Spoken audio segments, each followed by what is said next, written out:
আসসালামু আলাইকুম। তো আমরা আসলাম ইস্তেমাত কাম করার জন্য। তো আমরা এখন কাম শেষ, তো বাড়ির দিকে যাবো। তো সাদ্দাম, তোমার কাছে কীরকম লাগছে এখানে আসার পরে? আলহামদুলিল্লাহ, ভালো লাগছে। নজরুল, আমার জন্য ভালো লাগছে, সেই ভালো লাগছে। তো কিছু কও যে মানুষ আমার জন্য কি কুমার মানুষের কইলে তো আহে না।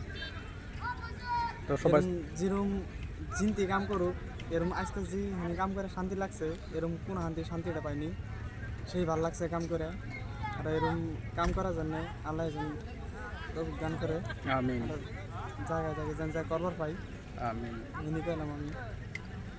তো আলহামদুলিল্লাহ, আমার কাছে অনেক অনেক ভালো লাগছে। তো ইনশাল্লাহ সবাই আসার জন্য চেষ্টা করবেন, সামনে আরও সময় আছে।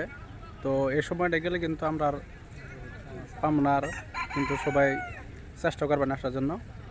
তো অনেকই সুন্দর। তো এখানে শেষ করলাম। আল্লাহ হাফিজ।